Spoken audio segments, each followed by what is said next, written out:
বুড়িগঙ্গা নদী এক সময়ের খরস্রোতা নদীটি কালের বিবর্তনে এখন শুধুই অস্তিত্বহীনতায় ভুগতেছে। এই যে দেখতে পাচ্ছেন কালো পানি, নদীর পানি যেখানে সাধারণত অনেক ক্লিয়ার হয়, সেখানে আপনি বুড়িগঙ্গাতে আসলে কালো কুচকুচে পানিগুলো দেখতে পারবেন। যেখানে এই যে দেখতে পাচ্ছেন ছোট ছোট নৌকাগুলো, এই নৌকাগুলোর মাধ্যমে এই পার থেকে ওই পার যাতায়াত করে হাজারো লোক। আজকের ভিডিওতে থাকবে বুড়িগঙ্গার সংক্ষিপ্ত কিছু ইতিহাস এবং বর্তমান অবস্থা। হ্যালো গাইস, কি অবস্থা সবার? কেমন আছেন সবাই? আজকে আমরা আছি বুড়িগঙ্গায়, পার হচ্ছে নদীতে। বুড়িগঙ্গার নদীতে এসে পার হইতে কেমন লাগে, আর পানিগুলো কতটা খারাপ বা কতটা কি দেখতে, আর পার হইতে আসলে কত টাকা লাগে, এ সম্পর্কে থাকবে আজকের ব্লগ। বাংলাদেশের রাজধানী ঢাকা শহরের দক্ষিণ পশ্চিমে অবস্থিত এই বুড়িগঙ্গা নদী। কালের ক্রমান্বয়ে খরস্রোতা নদীটি এখন অনেকটা নিশ্চুপ হয়ে গেছে। এটির দুই ধারে বাঁধ নির্মাণে সর্বপ্রথম মুঘল সাম্রাজ্যের সম্রাটরা চেষ্টা করে, কারণ দুই দিকে তারা বসত বাড়ি স্থাপনার জন্য সর্বপ্রথম চেষ্টা করে, কিন্তু তারা ব্যর্থ হয়। বাংলাদেশের সর্বপ্রথম সিটি কর্পোরেশনের মেয়র চার্লস থমাস ম্যাকলেন 1864 সালে এ দুই দিকে বাঁধ নির্মাণে সফল হয়। বাংলাদেশের ভিতর অন্যতম নদীগুলির ভিতর বুড়িগঙ্গা একটি, যেটি বাংলাদেশের রাজধানীর নদীপথের প্রবেশের সর্বপ্রথম যেটি ইউজ করতে হবে আপনাদেরকে। নদীপথে আসতে হইলে রাজধানীতে আপনাকে এই নদীটি অবশ্যই ব্যবহার করতে হবে। এই যে দেখতে পাচ্ছেন নদীটি কালের ক্রমান্বয়ে সেটি বিলীন হয়ে গেছে। আমরা এখন বুড়িগঙ্গা নদীর তীরে আছি, এখানে আমরা এখন নদী পারাপার হবো। দেখেন বুড়িগঙ্গার পানি কতটা কালো, আর বুড়িগঙ্গার কি একটা অবস্থা।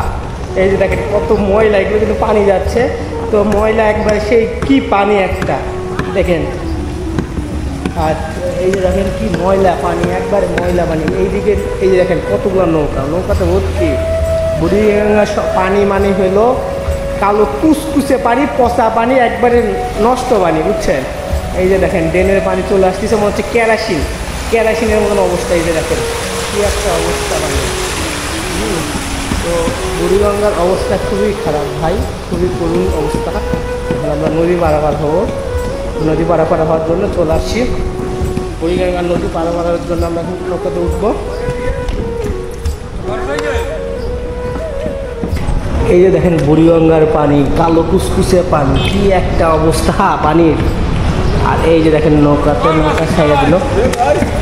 এখানে দুইজন লোক হইলে, প্যাসেঞ্জার হইলে এই নৌকা ছেড়ে যায়। হ্যাঁ, তো এই যে বুড়িগঙ্গার পানি কতটা কালো কুচকুচে, পানিতে হাত দেওয়াই যাবে না, এরকম কালো অবস্থা। আর এই ঘাট থেকে ওই ঘাটে আমরা যাচ্ছি, মানে এতটা কালো পানি আমি দেখি নাই, কি একটা অবস্থা। আমরা যাব হইল নবাব ঘাট, ওই যে ওই দিকে যাইতে হবে, ওইখানে যাব আমরা। বুড়িগঙ্গা, এইটাই সে বুড়িগঙ্গা। দেখেন কি বুড়িগঙ্গা, ও আল্লাহ। বুড়িগঙ্গার কালো পানিতে আমরা এখন পার হচ্ছি, কি একটা অবস্থা।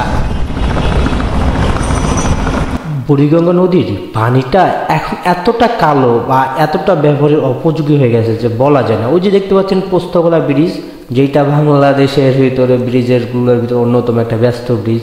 আর এই যে দেখেন আপনার হইলো কি বলে বুড়িগঙ্গা নদীর চারিপাশ।